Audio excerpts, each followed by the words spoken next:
সেয়া হ'ল BSOC 131, যাক ইন্ট্ৰডাকশ্যন টু ছচিয়লজি বুলি কোৱা হয়। সমাজতত্বৰ বিষয়ে আজি আমি আলোচনা কৰিম। আৰু ইয়াত আমি প্ৰথমতে আৰম্ভ কৰিম ব্লক 1 ইউনিট 1ৰ পৰা। ব্লক 1 আৰু ইউনিট 1ত আছে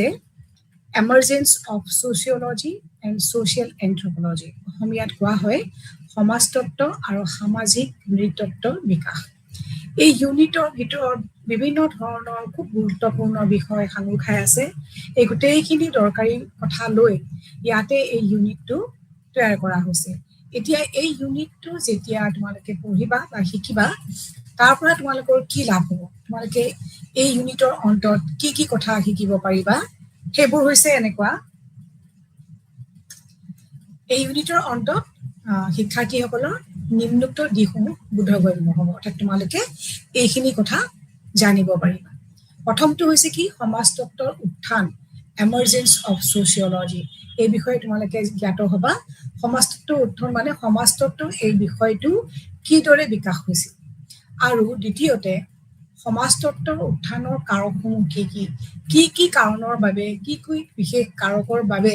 সমাজতত্বৰ বিকাশ হৈছিল, factors for the emergence of sociology, এই কথা তোমালোকে জানিব পাৰিবা। তৃতীয়তে সমাজতাত্ত্বিক তত্ত্বৰ বিকাশ, the rise of sociological theories. সেই সময়ত বিভিন্ন চিন্তাবিদসকলে, সমাজতত্ত্ববিদসকলে সমাজতত্ত্ব উত্থানৰ ক্ষেত্ৰত কি ধৰণে অৰিহণা আগবঢ়াইছিল, তেওঁলোকে কি কি ধৰণৰ নতুন নতুন তত্ত্ব উদ্ভাৱন কৰিছিল, সেই বিষয়ে তোমালোকে জানিব পাৰিবা। অন্যান্য বিষয়বিলাকত যেনেকে তোমালোকে ইতিমধ্যে শিকি আহিছা, কিদৰে শিক্ষাবিদসকলে বেলেগ বেলেগ সময়ত প্ৰয়োজন সাপেক্ষে বিভিন্ন ধৰণৰ তত্ত্ববিলাক নিজৰ যুক্তি বুদ্ধি চিন্তাৰে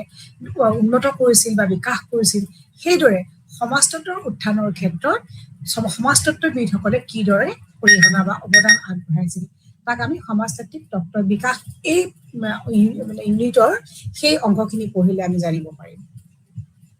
তাৰপিছত আহিলে সামাজিক নৃতত্বৰ উত্থান, the emergence of social anthropology. যেতিয়া আমি সমাজতত্বৰ বিষয়ে জনাৰ পিছত ইয়াতে আৰু এটা বিষয় জড়িত হৈ আছে, সেয়া হৈছে নৃতত্ব। অকল নৃতত্বই নহয়, এন্থ্ৰপলজিয়ে নহয়, ছচিয়েল এন্থ্ৰপলজি। এন্থ্ৰপলজি য'ত ছচাইটিৰ লগত বা সমাজৰ লগত জড়িত হৈ আছে, যাক সামাজিক নৃতত্ব বুলি কোৱা হয়, তাত সেই বিষয়টো কিদৰে বিকাশ হৈছিল বা কিদৰে উত্থান হৈছিল, যাক এমাৰ্জেন্স অফ ছচিয়েল এন্থ্ৰপলজি বুলি কোৱা হয়, সেই বিষয়ে তোমালোকে জানিব পাৰিবা। তাৰপিছত সামাজিক নৃতত্বৰ বিকাশৰ পৰ্যায়সমূহ, phases of the development of social anthropology. তো বিভিন্ন সময়ত সামাজিক নৃতত্বৰ বিভিন্ন পৰ্যায়ক্ৰমে বিকাশ সাধন হৈছিল বা উত্থান হৈছিলে, সেই পৰ্যায়বিলাকনো কি কি আছিলে, এই বিষয়ে তোমালোকে ইয়াতে জানিব পাৰিবা। তাৰপিছত আছে যে সামাজিক নৃতত্বৰ পথ প্ৰদৰ্শকসকল, দ্য পায়োনিয়াৰ্ছ অফ ছচিয়েল এন্থ্ৰপলজি। সামাজিক নৃতত্ব এই বিষয়টো বিকাশ হওঁতে বা উত্থান হওঁতে কি কি চিন্তাবিদসকলে, কোন চিন্তাবিদে কিদৰে কণ্ট্ৰিবিউশ্যন বা অৰিহণা আগবঢ়াইছিল, সেই বিষয়ে ইয়াতে তোমালোকক বিতংভাৱে জনাব। গতিকে ইয়াতে এই ইউনিটৰ এই পাঠটোত তোমালোকে সেই বিষয়ে জানিব পাৰিবা। তাৰপিছত আৰু এটা খুব দৰকাৰী বা গুৰুত্বপূৰ্ণ বিষয় তোমালোকে এই ইউনিটত জানিব পাৰিবা, সেয়া হৈছে আধুনিক সামাজিক নৃতত্বৰ উত্থান, যে emergence of modern social anthropology. So what is social anthropology? What are the different theories of social anthropology? তোমালোকে এইখিনি কথা জনাৰ লগে লগে আজিকালি কি হৈছে যে ছচিয়েল এন্থ্ৰপলজি, সামাজিক নৃতত্বৰ নতুন পৰ্যায় আৰম্ভ হৈছে, যাক আমি মডাৰ্ণ ছচিয়েল এন্থ্ৰপলজি। নতুন নতুন চিন্তাবিদসকলে, নৃতত্ববিদসকলে নতুন নতুন ধাৰা বা ধাৰণা কি কৰিছে যে এই সামাজিক নৃতত্বৰ ভিতৰত সংযোগ কৰিছে। গতিকে এই আধুনিক সামাজিক নৃতত্বৰ উত্থান বুলিলেনো কি বুজে বা ইয়াৰ ভিতৰত কি কি বিষয় সন্নিৱিষ্ট হৈ আছে, এই বিষয়ে তোমালোকে জানিব পাৰিবা। মুঠতে তোমালোকে এই ইউনিটটো শেষ হোৱালৈকে সমাজতত্বৰ উত্থান, সমাজতত্বৰ উত্থানৰ কাৰকসমূহ, সমাজতাত্ত্বিক তত্ত্বৰ বিকাশ, সামাজিক নৃতত্বৰ উত্থান, সামাজিক নৃতত্বৰ বিকাশৰ পৰ্যায়সমূহ, সামাজিক নৃতত্বৰ পথ প্ৰদৰ্শকসকল আৰু আধুনিক সামাজিক নৃতত্বৰ উত্থানৰ বিষয়ে জানিব পাৰিবা। মই ইয়াত বুলেট পইণ্ট কৰি গোটেইখিনি দি দিছো, তোমালোকে হয় স্ক্ৰীনশ্বট ল'ব পাৰা, নহ'লে তোমালোকৰ নোট বহি উলিয়াই লৈ এইখিনি বস্তু নোট কৰি যাবা। আৰু গোটেই বস্তুখিনি আলোচনা কৰোঁতে যিহেতু এইখিনি অলপ থিয়ৰিটিকেল হয় আৰম্ভণিখিনি, গতিকে কিছুমান দৰকাৰী সমাজবিদ বা নৃতত্ববিদৰ নাম হয়তো তোমালোকে লিখি ল'বলগীয়া হ'ব পাৰে গতিকে তোমালোকৰ কপি আৰু পেন লৈ পেলাই তোমালোকে বস্তুবোৰ নোট ডাউন কৰি যাবা এতিয়া আমি আগবাঢ়িছো পাঠৰ বিষয়বস্তুলৈ প্ৰথমতে মই ইন্ট্ৰডাকশ্যনৰ পৰা আৰম্ভ কৰিছো ইন্ট্ৰডাকশ্যন পাৰ্টটো তোমালোকে মন কৰিবা যে সমাজতত্ত্ব আৰু সামাজিক নৃতত্ব ছচিয়লজি আৰু ছচিয়েল এন্থ্ৰপলজি কিন্তু বিভিন্ন দিশৰ পৰা যদি আমি চালি জাৰি চাওঁ তেতিয়া আমি কি দেখা পাওঁ যে এই দুইটা বিষয়ৰ ইটোৰ লগত সিটোৰ কিন্তু ঘনিষ্ঠভাৱে জড়িত সম্পৰ্ক আছে খুব নিকট সম্পৰ্ক আছে আচলতে সামাজিক নৃতত্ব সমাজতত্ত্বৰ আটাইতকৈ ওচৰ শাখা বুলি ক'ব পাৰি ছচিয়লজিৰ আটাইতকৈ ঘনিষ্ঠ বা অতি নিকট বিষয়টোৱে হৈছে সামাজিক নৃতত্ব আৰু এই দুইটা কেতিয়াবা আচলতে আমি কোৱা হয় যে ইয়াক সামাজিক বিজ্ঞান অৰ্থাৎ ছচিয়েল চায়েন্সৰ ভিতৰত এই দুইটা বিভাগেই তুলনামূলকভাৱে কিন্তু নতুন সমাজ বিজ্ঞানৰে এই দুটা বিষয় বা ভাগ বুলি ধৰা হয় বেলেগ ডিচিপ্লিন বুলি বহুতে ইয়াক গ্ৰহণ কৰে আচলতে সামাজিক নৃতত্ব সমাজ তত্ত্বৰ আটাইতকৈ ওচৰৰ শাখা আৰু কেতিয়াবা আচলতে অনুসন্ধানৰ পদ্ধতিগত কিছুমান ক্ষেত্ৰত সমাজতত্ত্ব সামাজিক নৃতত্বৰ পৰা পৃথক কৰাটো যথেষ্ট কঠিন হৈ পৰে ইমানেই দুইটাই দ্ৰুতভাৱে জড়িত বা দুইটাৰ যিটো ছাবজেক্ট মেটাৰ বিষয়বস্তু বা বিভিন্ন ইয়াৰ পদ্ধতি বা ভিতৰৰ যিবোৰ লিখনি এই গোটেইবোৰ বস্তু ইমানেই বেছি চিমিলাৰিটি আছে গতিকে কেতিয়াবা কি হয় যে সমাজতত্ত্ব আৰু সামাজিক নৃতত্ব এই দুইটা বস্তু পৃথক কৰা খুব কষ্ট হয় গতিকে অকণমান কিছুমান ক্ষেত্ৰত দিগদাৰ হৈ পৰে যে আমি এইটো দেখোন সামাজিক নৃতত্বৰ বিষয়বস্তু যেনো লাগে সমাজতত্বৰ বিষয়বস্তু যেনো লাগে গতিকে খুব সূক্ষ্মভাৱে অবজাৰভেশ্যন কৰিলেহে কি কৰা হয় এই পাৰ্থক্যবোৰ উলিয়াব পাৰোঁ গতিকে এতিয়া তোমালোকে মনত ৰাখিবা যে সমাজতত্ত্ব আৰু সামাজিক নৃতত্ব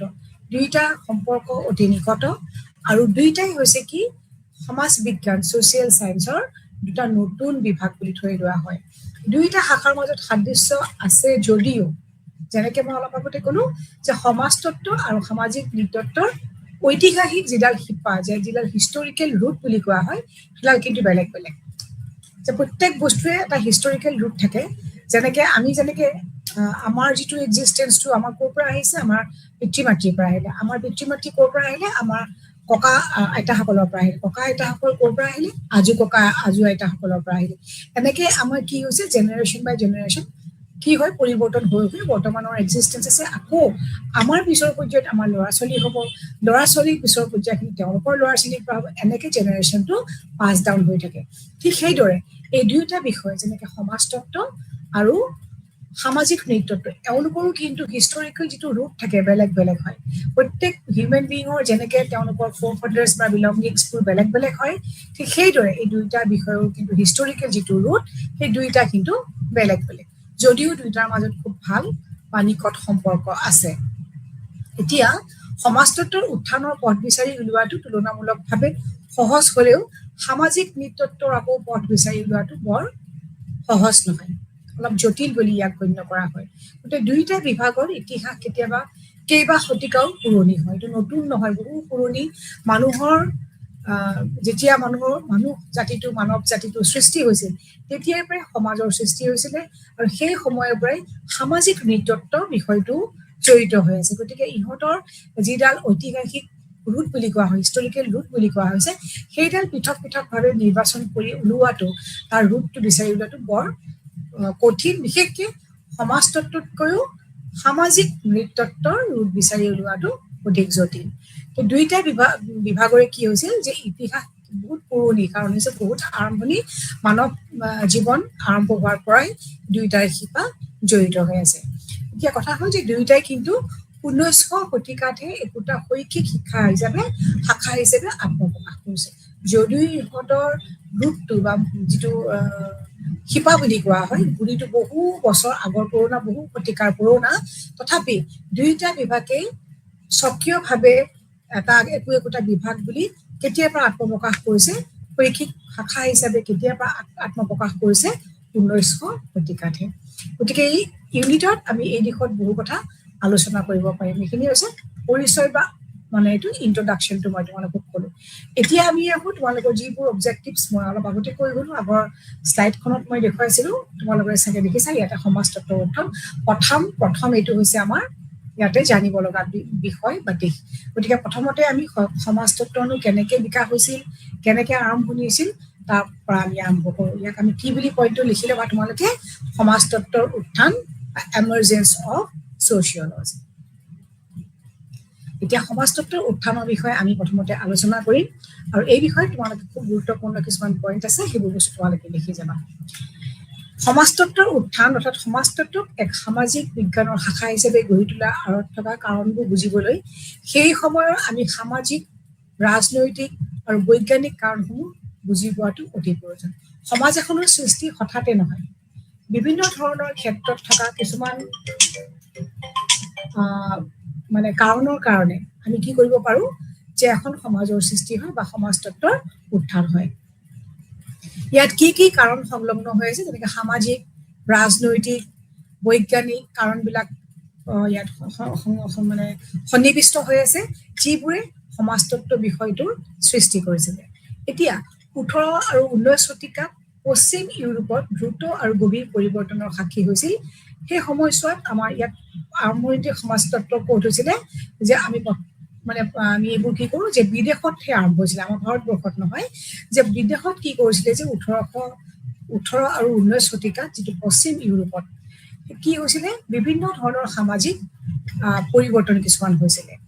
ই সমাজত ব্যক্তিৰ স্থান বুজাৰ ক্ষেত্ৰত এক আমূল পৰিৱৰ্তন, যাক আমি পেৰাডাইম শিফ্ট বুলি কওঁ, আনিছে। সেই সময়ত মানুহৰ সামাজিক জীৱন, সামাজিক নিৰাপত্তা, সামাজিক ৰীতি নীতি বা মানুহৰ জীৱন ধাৰণ যিটো প্ৰক্ৰিয়া, তাৰ ওপৰত আমূল পৰিৱৰ্তন ঘটিছিল। কেতিয়া ঘটিছিল? 18-19 শতিকাত। গতিকে বৈজ্ঞানিক আৱিষ্কাৰ আৰু বৈজ্ঞানিক পদ্ধতিৰ ক্ষেত্ৰতো যথেষ্ট অগ্ৰগতি ঘটিছিল। সেই সময়ত বিজ্ঞানৰ সৃষ্টি হৈছে, বিজ্ঞানৰ নতুন নতুন কিছুমান বস্তু আৱিষ্কাৰ কৰিছিল, নতুন কিছুমান নীতি, নতুন পদ্ধতি, নতুন জীৱনশৈলীত তেওঁলোকে প্ৰভাৱ পৰাকৈ কিছুমান সা সঁজুলি বিজ্ঞানে আৱিষ্কাৰ কৰিছিলে। গতিকে এইবিলাকৰ প্ৰভাৱত কি হৈছিলে, মানুহৰ জীৱন ধাৰণৰ ওপৰত বিশেষ প্ৰভাৱ বিস্তাৰ কৰিছিল। কিন্তু প্ৰাকৃতিক বিজ্ঞান, যাক আমি নেচাৰেল চায়েন্স বুলি কওঁ, যদিও তেতিয়াও প্ৰাথমিক পৰ্যায়তে আছিল, তথাপিও ভৌতিক পৃথিৱীখন অধ্যয়নৰ বাবে পদ্ধতিগত কিছুমান উপায় বিকাশ হবলৈ আৰম্ভ কৰিছিল। কেতিয়া? সেই শতিকাত, 18 আৰু 19 শতিকাত। ক'ত হৈছিল? পশ্চিম ইউৰোপত। যে সেই সময়ত যিবিলাক নেচাৰেল চায়েন্স বুলি কওঁ, যে নেচাৰেল অবজেক্টছ বিলাকৰ ওপৰত ষ্টাডি কৰিছিল নানা ধৰণৰ বিজ্ঞানীসকলে, আৰু সেই বিজ্ঞানী যদিও প্ৰাইমেৰী ষ্টেজত আছিলে, মানে জাষ্ট আৰম্ভ হৈছিলেহে, তথাপিও সেই প্ৰাথমিক পৰ্যায়ৰ বিজ্ঞান, নেচাৰেল চায়েন্সে, প্ৰাকৃতিক বিজ্ঞানৰ আৱিষ্কাৰসমূহে কি কৰিছিলে, যে মানুহৰ জীৱন ধাৰা, মানুহৰ চিন্তাধাৰাৰ ওপৰত প্ৰভাৱ বিস্তাৰ কৰিছিল। সেই সময়ৰ দুজন চিন্তাবিদ, যেনে কমটে আৰু ডাৰ্খেম, ইমাইল ডাৰ্খেম বুলি কোৱা হয়, তেওঁলোক আছিল প্ৰাচীন সমাজতত্ত্ববিদ, যিসকলৰ মনত সেই সময়ত এটা প্ৰশ্ন সৃষ্টি হৈছিলে। সেই প্ৰশ্নটো আছিল কি? খুব গুৰুত্বপূৰ্ণ প্ৰশ্ন, তোমালোকে মন দি শুনিবা। সেইটো হৈছে, ভৌতিক পৃথিৱীৰ দৰে মানৱ সমাজখন অধ্যয়ন কৰিবলৈও অনুৰূপ বৈজ্ঞানিক আৰু পদ্ধতিগত দৃষ্টিভংগী প্ৰয়োগ কৰিব পৰা যায়নে? যেনেকে ভৌতিক পৃথিৱী, অৰ্থাৎ এই পৃথিৱীখন, বিভিন্ন যিবোৰ সামগ্ৰী আছে পৃথিৱীখনৰ, যিবোৰ গ্ৰহ, নক্ষত্ৰ, আকাশ বা যিবিলাক আমাৰ নেচাৰেল ৰিচোৰ্চেছ আছে, সেইবিলাকৰ ক্ষেত্ৰত যদি বিজ্ঞানৰ দ্বাৰা পৰিৱৰ্তন আনিব পৰা যায়, সেই একেধৰণে মানুহৰ চিন্তাধাৰা, মানুহৰ জীৱনশৈলী, মানুহৰ জীৱন নিৰ্বাহৰ প্ৰক্ৰিয়া, প্ৰয়োজনসমূহৰ মাজতো বিজ্ঞানিক বা পদ্ধতিগত চিন্তাধাৰা বা দৃষ্টিভংগী প্ৰয়োগ কৰিব পৰা যায় নেকি? মানুহৰ জীৱন ধাৰাত চিন্তা শক্তিত সলনি কৰিব পৰা যায় নেকি? এই কথাটো তেওঁলোকৰ মনলৈ এই প্ৰশ্নটো আহিছিল। কাৰ মনত আহিছিলে? ইমাইল ডাৰ্কিম আৰু কমটে নামৰ ছচিয়লজিষ্ট, অৰ্থাৎ সমাজতত্ত্ববিদসকলৰ মনত প্ৰশ্ন আহিছিলে। আৰু এই প্ৰশ্নই তেওঁলোকক নতুন নতুন ধৰণৰ সৃষ্টি কৰিবৰ কাৰণে, নতুন নতুন ধৰণৰ আৱিষ্কাৰৰ ক্ষেত্ৰত অৰিহণা আগবঢ়াইছিল। এতিয়া বৈজ্ঞানিক আৰু প্ৰযুক্তিগত অগ্ৰগতিয়ে লাহে লাহে পৰম্পৰাগত যিটো গ্ৰাম্য জীৱন আছিল, কৃষিভিত্তিক যিটো মানুহৰ সমাজ আছিলে, মানুহৰ ৰীতি নীতি আছিলে, সেইবিলাকৰ পৰা কি কৰিছিল, যে আধুনিক চহৰীয়া উদ্যোগিক সমাজলৈ মানৱ জীৱনৰ ৰূপান্তৰ ঘটাইছিল। এই যে বিজ্ঞানৰ আৰম্ভ হৈছিলে, মানুহৰ সমাজ ব্যৱস্থাত বিজ্ঞানৰ প্ৰভাৱ আৰম্ভ হৈছিল। মানুহৰ প্ৰথম অৱস্থাত কি আছিল, যে তোমালোক চাগে সকলোৱে জানা, এটা সময়ত কি হৈছিল, যেতিয়া হিউমেন বিং পৃথিৱীত আছিল, অৰ্থাৎ মানৱ সভ্যতাৰ যেতিয়া আৰম্ভণিতে মানুহে কি কৰিছিল, তেওঁলোকে কেভত থাকিছিল, তেওঁলোকে গুহাত থাকিছিল, আৰু তেওঁলোকে কি হৈছিলে, তেওঁলোকৰ কিদৰে খাদ্য ৰান্ধি খাব লাগে, কিদৰে সাজ পোছাক ব্যৱহাৰ কৰিব লাগে, তেওঁলোকে এইবিলাক বিষয়ত অজ্ঞ আছিল। মানুহৰ জীৱনটো তেতিয়া কি আছিল, পশুতুল্য আছিল। এইবিলাক বিষয় হয়তো তোমালোকে জানা, তথাপি সমাজখন কেনেকে সৃষ্টি হ'ল, তাৰ পাছত সেই সময়ত মানুহবিলাকে কি কৰিছিল, তেওঁলোকৰ থাকিবলৈ ঘৰ নাছিল নহয়, তেওঁলোকে ঘৰ বনাবই নাজানিছিল। আচলতে ঘৰৰ প্ৰয়োজনটোৱেই তেওঁলোকে অনুভৱ কৰা নাছিল। তেওঁলোকে জুম পাতি একেলগে বিভিন্ন ধৰণৰ হাবিয়ে জংঘলে ঘূৰি ফুৰিছিল, আৰু সেই সময়ত তেওঁলোকৰ যেতিয়া তেওঁলোকে ভোক অনুভৱ কৰিছিল, তেতিয়া তেওঁলোকে গছৰ ফল মূল ছিঙি খাইছিল, বা তেওঁলোকে বনৰীয়া জন্তু ইত্যাদিবিলাক কেঁচাই কেঁচাই তেওঁলোকে খাইছিল। তেওঁলোকে যে সোৱাদ লগাকৈ, জুতি লগাকৈ ৰান্ধি বাঢ়ি খাব লাগে, সেই বিষয়ে তেওঁলোকে নাজানিছিল। কাৰণ সেই সময়ত তেওঁলোকে কিদৰে জুই ব্যৱহাৰ হয়, বস্তু কেনেকে সিজাই বা ৰান্ধি খায়, পুৰি খায়, সেই বিষয়ে তেওঁলোকে নাজানিছিল। কিয় নাজানিছিল? কাৰণ তেওঁলোক জুই ব্যৱহাৰৰ বিষয়ে অজ্ঞাত আছে। গতিকে সেই তেনেকুৱা দিনৰ পৰা তেওঁলোকে গাত কাপোৰ পিন্ধিব নাজানিছিল। কি পিন্ধিছিল? যেতিয়া খুব বেছি ঠাণ্ডা লাগিছিল, তেওঁলোকে খুব বেছি গৰম অনুভৱ কৰিছিল, তেতিয়ালৈকে তেওঁলোকে গছৰ ছাঁত থাকিছিল। তেওঁলোকে কেভবিলাকত, গুহাৰ ভিতৰত বাস কৰিছিল, বতাহ বৰষুণৰ পৰা ৰক্ষা পাবলৈ, বা তেওঁলোকৰ ঠাণ্ডা লাগিলে তেওঁলোকে গছৰ বাকলি মেৰিয়াই পেলাই পিন্ধিছিল। এয়া আছিলে মানুহৰ আৰম্ভণি জীৱন। তাৰ পৰা আগবাঢ়ি আজি কি পৰ্যায় পাইছে তোমালোকে নিজে অনুভৱ কৰিব পাৰা। আমি আজিকালি কি কৰো, আজিকালি সকলোবিলাক মানুহ আজিকালি প্ৰায় টেকন'চেভি হৈ গৈছে। এখন টেকন'লজিকেলি এনহেন্স ছ'চাইটিৰ মাজত, প্ৰযুক্তিগত উন্নয়নমূলক এখন সমাজত আমি আজিকালি বাস কৰো। গতিকে এইখন সমাজ বুলি যে শব্দটো কলো, এই সমাজ বুলি কোৱা শব্দটো আধুনিক আৰু বৈজ্ঞানিক প্ৰযুক্তিগত সমাজ বুলি কোৱাৰ লগে লগে ইয়াত কাৰ অৱদান আহি গ'ল?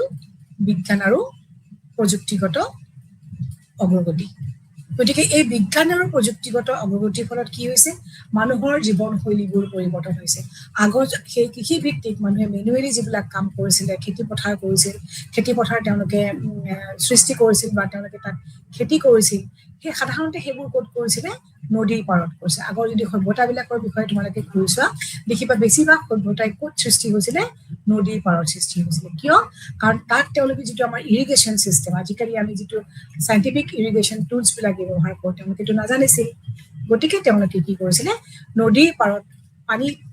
খেতি পথাৰ দিয়াৰ সুবিধা হোৱাকে নদীৰ পাৰত তেওঁলোকে খেতি কৰিছিল। এনেকে লাহে লাহে তেওঁলোকে জুই ব্যৱহাৰ শিকিবলৈ আৰম্ভ কৰিলে। জুই যেতিয়াৰ পৰা ব্যৱহাৰ আৰম্ভ হ'ল, তেতিয়াৰ পৰা তেওঁলোকে কি কৰিলে? বস্তুবোৰ যিবোৰ তেওঁলোকে বনৰীয়া জন্তু তেওঁলোকে চিকাৰ কৰে, সেই চিকাৰ কৰা ৱেপনছ বিলাক বনোৱা কৰিলে। শিলত তেওঁলোকে ঘঁহি সেই লোহাৰ সামগ্ৰীবিলাক আগবোৰ জোঙা কৰি বহুৱা দি চিকিৎসা কৰে, চিকাৰ কৰে। আগতে কি কৰিছিল? তেওঁলোকে শিলেৰে মাৰি পেলাই, মানে শিল দলিয়াই পশু হত্যা কৰি তেনেকে কেঁচাই কেঁচাই খাইছিল। পিছত কি কৰিলে? যেতিয়া জুই ব্যৱহাৰ হ'ল, তেওঁলোকে সেইবোৰ পুৰি বা শিকি খাবলৈ আৰম্ভ কৰিলে। লাহে লাহে চকাৰ ব্যৱহাৰ হ'ল,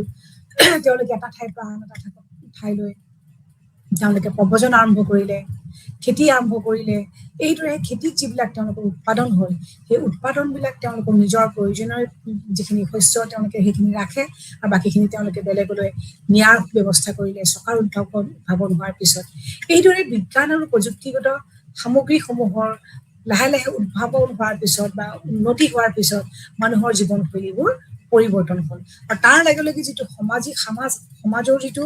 নিয়ম নীতি ব্যৱস্থা, এইবিলাকৰ মাজতো পৰিৱৰ্তন আহিল। গতিকে ইয়াত আমি যিটো কলো যে কৃষিভিত্তিক সমাজৰ পৰা আধুনিক চহৰীয়া উদ্যোগিক সমাজলৈ মানৱ জীৱনৰ ৰূপান্তৰ ঘটাইছিল। কোনে ৰূপান্তৰ ঘটাইছিল? বৈজ্ঞানিক আৰু প্ৰযুক্তিগত অগ্ৰগতিয়ে। এইখিনিলৈকে বুজি পাইছা নিশ্চয়। তাৰপিছত আমি আগবাঢ়ো। উৎপাদনৰ মাত্ৰা সৰু সৰু ঘৰুৱা শিল্পৰ পৰা বৃহৎ পৰিসৰৰ কাৰখানা সদৃশ প্ৰতিষ্ঠানবিলাকলৈ, উদ্যোগবিলাকলৈ সলনি হৈছে। প্ৰথমতে মানুহে কি কৰিছিল? ঘৰতে সৰুকৈ তেওঁলোকে উৎপাদনবিলাক কৰি ৰাখিছিল। যেতিয়া লাহে লাহে কি কৰিলে? সেই উৎপাদনবিলাক তেওঁলোকৰ বৃদ্ধি পাবলৈ আৰম্ভ কৰিলে, আৰু যিখিনি তেওঁলোকৰ চাৰপ্লাছ, তেওঁলোকৰ প্ৰডাকশ্যন আছিল, তেওঁলোকে সেইবিলাক বিক্ৰী কৰিবলৈ আৰম্ভ কৰিলে। প্ৰথমতে সৰুকে ঘৰুৱাভাৱে বিক্ৰী কৰিছিল, তাৰ পাছত তেওঁলোকে বজাৰলৈ উলিয়াই দিলে, আৰু সেই বজাৰতো লাহে লাহে বজাৰৰ পৰা তেওঁলোকে ডাঙৰ ডাঙৰ ফেক্টৰীবিলাক, ইণ্ডাষ্ট্ৰীবিলাকলৈ তেওঁলোকৰ ঘৰুৱাভাৱে মানে উৎপাদন কৰা সামগ্ৰীসমূহ প্ৰেৰণ কৰিবলৈ আৰম্ভ কৰিলে। এইদৰে ঘৰুৱা কৃষিভিত্তিক উৎপাদনৰ পৰা কি হৈছিলে? যে কাৰখানা বা উদ্যোগৰ সৃষ্টি হৈছিল। যেতিয়া সেইবোৰ উদ্যোগ পালেগৈ, তেতিয়া তাত লাৰ্জ স্কেলত যিহেতু উৎপন্ন কৰিবলগীয়া হ'ল, তেতিয়া নানা ধৰণৰ বৈজ্ঞানিক মেচিন আদি ইত্যাদিবিলাকৰ প্ৰয়োজন তেওঁলোকে উপলব্ধি কৰিলে। আৰু সেই হিচাপে তেওঁলোকে কি কৰিলে? যে নতুন ধৰণৰ যিবিলাক উদ্যোগিক বা উদ্যোগ মানে বিলাকত তেওঁলোকে বিজ্ঞানসন্মত আহিলা পাতিবোৰ ব্যৱহাৰ কৰিবলৈ আৰম্ভ কৰিলে সো এনে উন্নয়নৰ ভাৱে সমান্তৰালভাৱে কি হ'ল ব্যাপক সামাজিক অৰ্থনৈতিক আৰু ৰাজনৈতিক পৰিৱৰ্তন ঘটিবলৈ আৰম্ভ কৰিলে যাৰ গভীৰ প্ৰভাৱ পৰিছিল পশ্চিম ইউৰোপীয় সমাজ ব্যৱস্থাত গতিকে আমি ক'ব পাৰো যে এই সমাজ ব্যৱস্থা যিটো ছচিয়লজিকেল যিটো মানে আমাৰ ছচিয়লজি আৰু সমাজতত্ত্বৰ যিটো উত্থান হৈছিলে সেই উত্থানৰ প্ৰথম ক'ত হৈছিলে যে পশ্চিম ইউৰোপত হৈছিল কেতিয়া হৈছিল 18-19 শতিকাত হৈছিল কেনেদৰে আৰম্ভ হৈছিলে যে মনোবৈজ্ঞানিকসকলৰ তেওঁলোকৰ যিখিনি বৈজ্ঞানিকসকলৰ আৰু প্ৰযুক্তিবিদসকলৰ যিবিলাক নতুন নতুন উদ্ভাৱন সেই উদ্ভাৱনবিলাকৰ মানে প্ৰয়োগৰ ফলত এয়া হৈছিলে সমাজতত্ত্ব উত্থানৰ বিষয়ে আমি আলোচনা কৰিছো আৰু আছে ইয়াৰ লগত অকমান কথা জানিবলগীয়া সেয়া হৈছে কি এই ব্যাপক পৰিৱৰ্তনবোৰে যদিও কি কৰিছিল যে উদ্যোগীকৰণ আৰু আধুনিকৰণ প্ৰক্ৰিয়াৰ বাবে কেন্দ্ৰ আছিলে ক'ত আছিলে পশ্চিম ইউৰোপত তথাপিও এক বিৰোধ পৰিস্থিতিৰ কিন্তু ইয়াত সৃষ্টি হৈছিল যিমানে সমাজ উন্নত হৈ গৈ আছে তোমালোকে নিশ্চয় অনুভৱ কৰি আছা যিমানে আমি এতিয়া টেকন'চেভি হৈ গৈ আছো যিমানে আজি মোবাইল বা এণ্ড্ৰইড ফোন বিলাকৰ বা নতুন নতুন আমি যিবিলাক মানে টেকন'লজিকেল টুলছ বিলাক আমি ইউজ কৰিব গৈছো সিমানেই কিন্তু মানুহৰ যিটো মানসিক চিন্তাধাৰা বা মানসিক যিটো ভাৱমূৰ্তিবিলাকত কিন্তু বহু ধৰণৰ পৰিৱৰ্তন আহি পৰিছে কিছুমান ক্ষেত্ৰত আমি যদিও ইয়াৰ এই প্ৰযুক্তিগত যিবিলাক উদ্ভাৱন আছে তাৰ খুব পজিটিভ আমি ইম্পেক্ট দেখা পাওঁ কিন্তু বহু ক্ষেত্ৰত নেগেটিভ ইম্পেক্টবিলাকো আমি দেখিবলৈ পাওঁ নিশ্চয় তোমালোকে অনুভৱ কৰিব পাৰিছা এই বিষয়ে গতিকে সেইদৰে যিহেতু এই বৈজ্ঞানিক আৰু প্ৰযুক্তিগত উদ্ভাৱনবিলাকে কি কৰিছিলে যে আমাৰ সমাজখনত মানুহৰ জীৱনশৈলী মানুহৰ চিন্তাধাৰাত নানা ধৰণৰ পৰিৱৰ্তন বা উন্নয়নৰ সূচনা কৰিছিল কিন্তু সেই একে সময়তে কিছুমান ইয়াত কিন্তু নেগেটিভ ইম্পেক্টটো আছিলে তথাপিও মানে কি হৈছিলে যে কাৰণ ই একেলগে আশা আৰু হতাশাৰ দ্বাৰা চিহ্নিত হৈছিলে আশা মানে ভালখিনি আৰু হতাশা মানে যিবিলাক আমি এতিয়া অনুভৱ কৰোঁ যে আমাৰ ল'ৰা ছোৱালীবিলাকৰ মাজত কি সৃষ্টি হৈছে মানুহৰ আন্তৰিকতা মানুহবিলাক আত্মকেন্দ্ৰিক হৈ পৰিছে মানুহৰ মাজত কি হৈছে পাৰস্পৰিক ভাৱ বিনিময় মৰম আন্তৰিকতা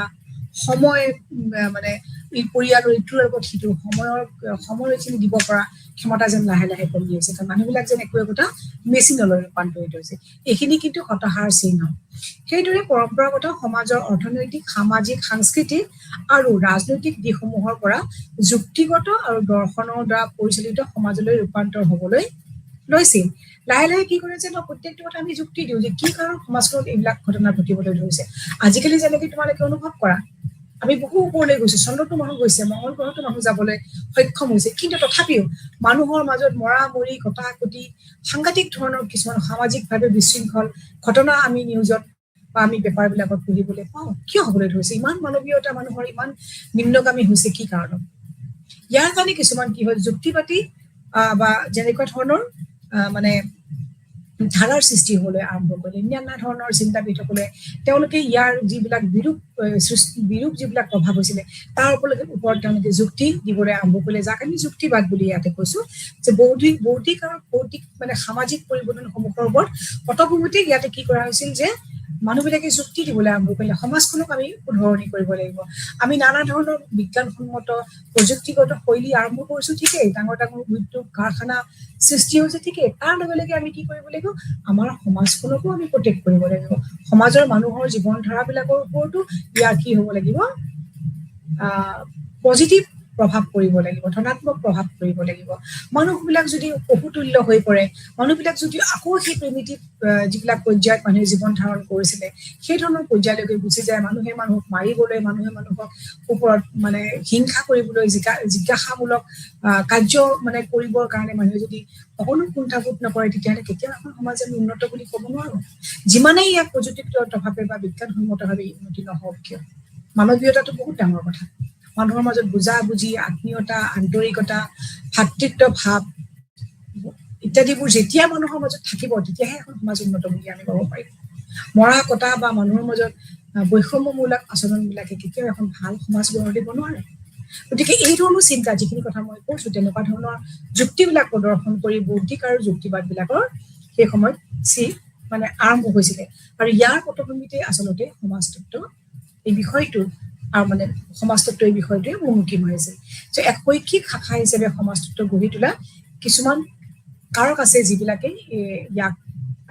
সমাজতত্বক এক নতুন বিষয় হিচাপে এটা শাখা হিচাপে এটা ডিচিপ্লিন হিচাপে গঢ়ি তোলা অৰিহণা যোগাইছিল ইয়াৰ ভিতৰত দুটা কাৰক অতিকৈ গুৰুত্বপূৰ্ণ সেই কাৰক দুটা মই তোমালোকক ক'বলৈ বিচাৰিছো আশা কৰিছো এইখিনিলৈকে তোমালোকে নিশ্চয় বুজি পাইছা যে সমাজতত্বৰ উত্থান মানে কি এমাৰ্জেঞ্চি অফ ছচিয়লজি কেনেকে সমাজতত্ব বিষয়টো লাহে লাহে আৰম্ভ হৈছিলে সেই প্ৰিমিটিভ এজৰ পৰা কেনেকে মানুহৰ পৰিৱৰ্তন হ'ল আৰু হৈ পেলাই এখন সমাজৰ বিষয়ে সমাজ এখনৰ বিষয়ে বা সমাজখন কিদৰে উন্নত কৰিব পাৰি বা এখন সামাজিক জীৱন বুলিলে কি বুজায় তাৰ ওপৰত মানুহৰ দৃষ্টি নিক্ষেপ হৈছিলে এতিয়া মই তোমালোকক ইয়াত স্লাইডত দিয়ে থৈছো যে সমাজতত্ব অৰিহণা যোগোৱা কাৰকবিলাক কি কি ইয়াতে দুটাই মেইন কাৰক আছে এটা হৈছে জ্ঞানোদয় যাক এনলাইটেনমেণ্ট বুলি কোৱা হয় আৰু আনটো হৈছে বৈজ্ঞানিক বিপ্লৱ এই দুটা কাৰকে কিন্তু সমাজতত্বৰ উত্থানত যথেষ্ট অৰিহণা আগবঢ়াইছিলে প্ৰথমতে আমি আগবাঢ়ো সমাজতত্বক অৰিহণা যোগোৱা প্ৰথম কাৰকটো যাক জ্ঞানোদয় বা এনলাইটেনমেণ্ট বুলি কোৱা হয় এতিয়া জ্ঞানোদয় বা যুক্তিবাদৰ যুগ বুলি কোৱা হয় এজ অফ ৰিজন জ্ঞানোদয় আছিল অষ্টাদশ শতিকাত ইউৰোপৰ বৌদ্ধিক বিকাশৰ এক বিশেষ সময় এই সময়ছোৱাত কিন্তু ইউৰোপ প্ৰথমতে আৰম্ভ কৰিছিল পশ্চিম ইউৰোপ এণ্টায়াৰ ইউৰোপৰ ভিতৰত কি হৈছিলে জ্ঞানোদয় বা এই যুক্তিবাদ যিটো কওঁ আমি সেই যুক্তিবাদৰ উত্থান হৈছিল কেতিয়া হৈছিল যে অষ্টাদশ শতিকাত ওকে এতিয়া এই সময়ছোৱাই দাৰ্শনিক চিন্তাধাৰাত গুৰুত্বপূৰ্ণ পৰিৱৰ্তন আনিছিল মানুহৰ চিন্তাধাৰা বুদ্ধি বিবেক যুক্তি ইত্যাদি ক্ষেত্ৰত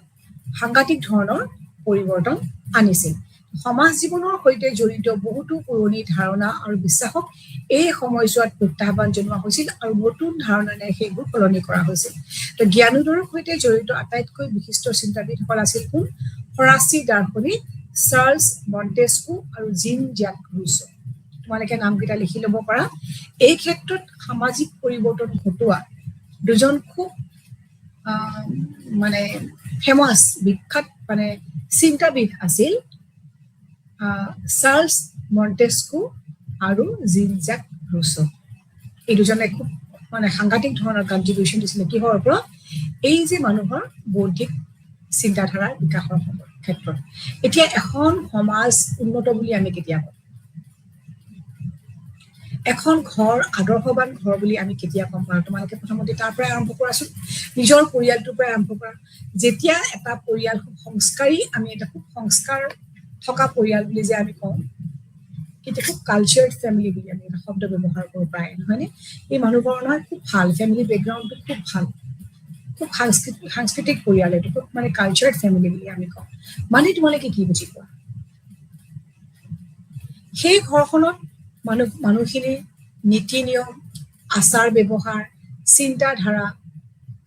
পাৰস্পৰিক বুজা-বৰা ইজনৰ প্ৰতি সিজনৰ মৰম সন্মান শ্ৰদ্ধা ইত্যাদি খুব আনক অনুপ্ৰাণিত কৰিব পৰা বিধৰ হয় তেনেকুৱা ধৰণৰ পৰিয়ালকে সংস্কাৰী পৰিয়াল বা কালচাৰ্ড ফেমিলি বুলি কয় ঠিক সেইদৰে আমি যদি সমাজৰ ক্ষেত্ৰত কওঁ এখন সমাজ কেতিয়া উন্নত বুলি কওঁ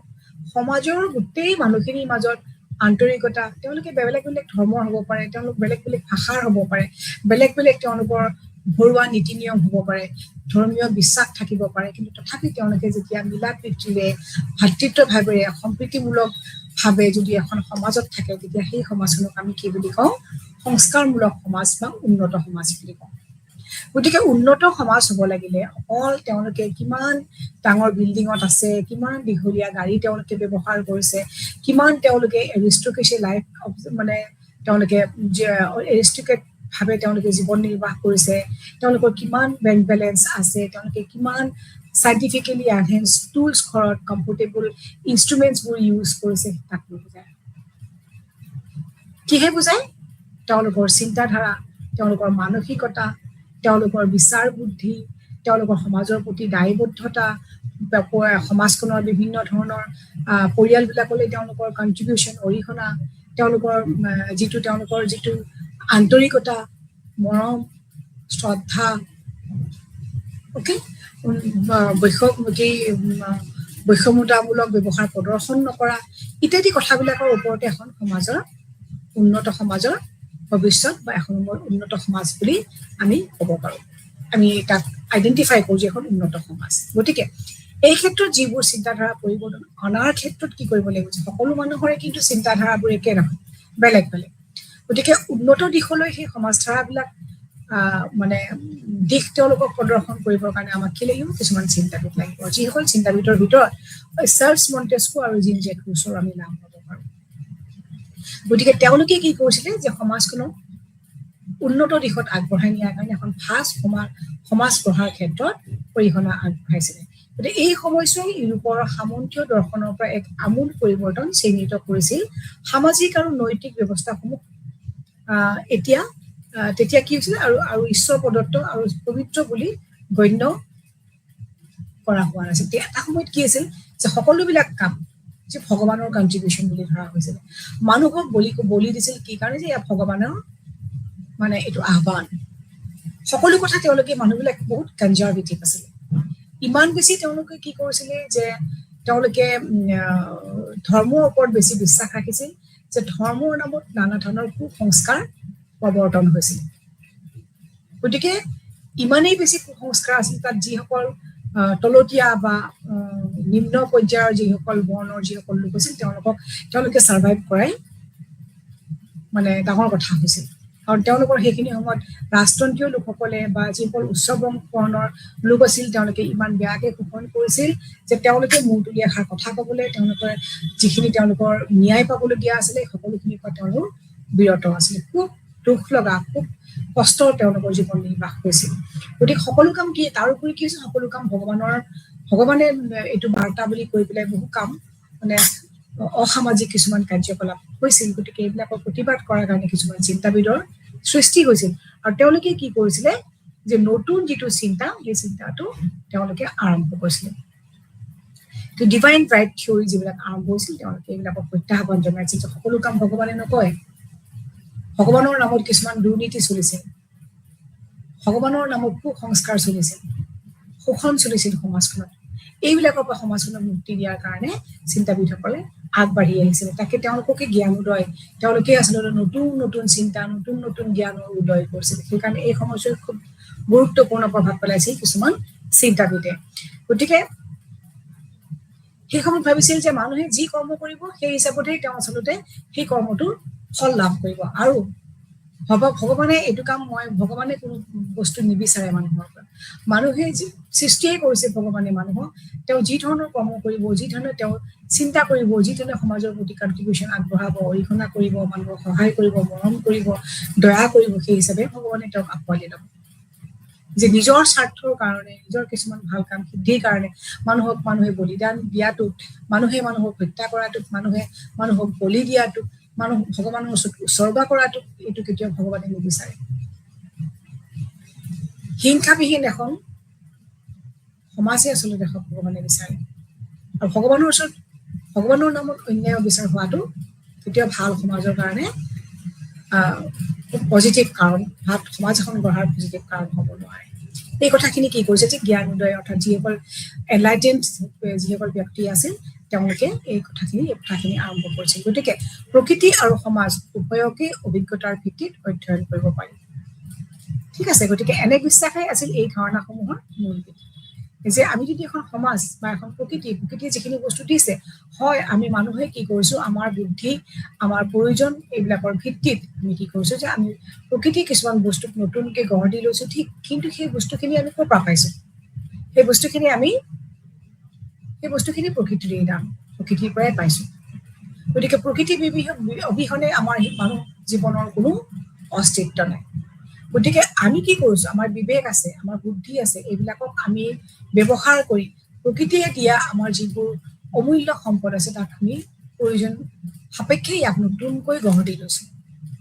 গতিকে আমি সৃষ্টি কৰিব নোৱাৰো আমি মন গ'লে এখন পাহাৰ মন গ'লে এখন নদী মন গ'লে এখন সাগৰ আমি সৃষ্টি কৰিব নোৱাৰো কিন্তু সেই সাগৰৰ পানী সেই নদীৰ পানী সেই পৰ্বত পাহাৰত উপলব্ধ গছ গছনিবোৰক আমি নতুনকে তাহাঁতক নতুন আকাৰ দি ল'ব পাৰো আমাৰ প্ৰয়োজন পূৰণ কৰাৰ কাৰণে হয়নে গতিকে প্ৰকৃতি আৰু সমাজ এই দুইটাৰে অভিজ্ঞতাৰ ভিত্তিত আমি অধ্যয়ন কৰিব লাগিব প্ৰয়োজনবিলাক। গতিকে মানুহ জন্মগতভাৱে যুক্তিবাদী আৰু যুক্তিবাদী নীতিৰ ওপৰত ভিত্তি কৰি গঢ়ি উঠা সমাজ মানুহৰ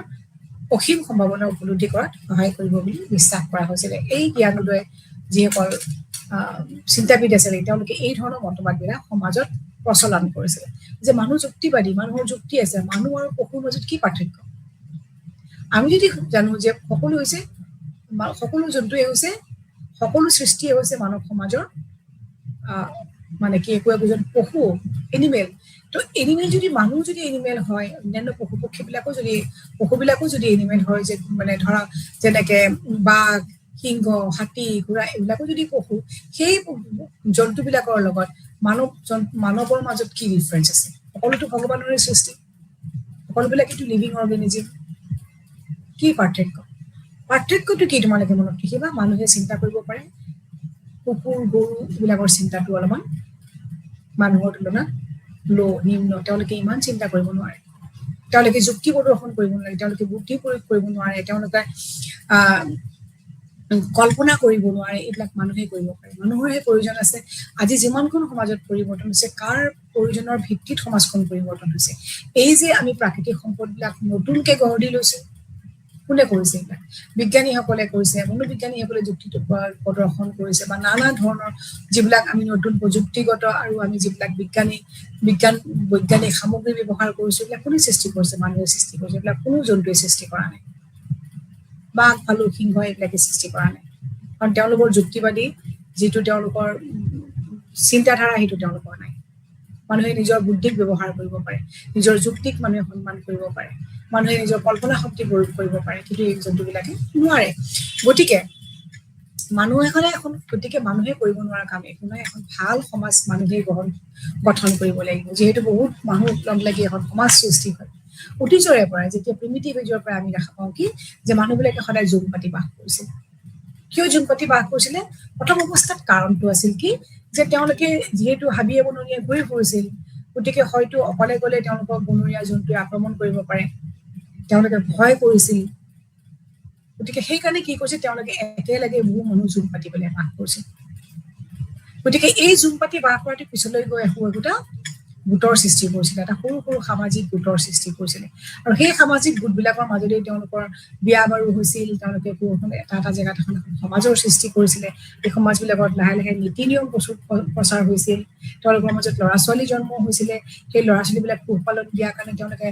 খোৱা বোৱা দিয়াৰ কাৰণে তেওঁলোকে খেতি আৰম্ভ কৰিছিল। এনেকেই লাহে লাহে লাহে লাহে লাহে লাহে আগবাঢ়ি বৰ্তমানৰ সময় পালেহি। গতিকে এইবিলাক হৈছে কি মানুহৰ চিন্তাধাৰা, প্ৰয়োজন। যিকোনো ক্ষেত্ৰতে প্ৰয়োজন আমি অনুভৱ কৰিব লাগিব। প্ৰয়োজনবিলাকে তেওঁলোকক চিন্তা কৰিবলৈ বাধ্য কৰা নাই, ঠিক আছে? গতিকে এই চিন্তাবিলাকেই গৈ শেষত কি হৈছে যে জ্ঞানোদয়ৰ উদ্ভৱ কৰিছিল। গতিকে ঔদ্যোগিক বিপ্লৱ আৰু বিজ্ঞান বিপ্লৱৰ ফলস্বৰূপে সমাজত কিছুমান পৰিৱৰ্তন দেখা হৈছিলে। বিজ্ঞানে পৰিৱৰ্তন আনিছিল, আৰু ঔদ্যোগিক বিপ্লৱ কি আমি অলপ পিছত পঢ়ি আছো। গতিকে এইবিলাকে ফৰাচী আৰু আমেৰিকাৰ বিপ্লৱৰ সময়ত মানে কি কৰিছিল যে সমাজ এখন সৃষ্টি কৰা বা সমাজতন্ত্ৰৰ দৃঢ় ভেটি স্থাপন কৰিছিল, ঠিক আছে? এইটো জ্ঞানোদয় নতুন নতুন যুক্তি প্ৰদৰ্শন কৰিছিল চিন্তাবিদসকলে।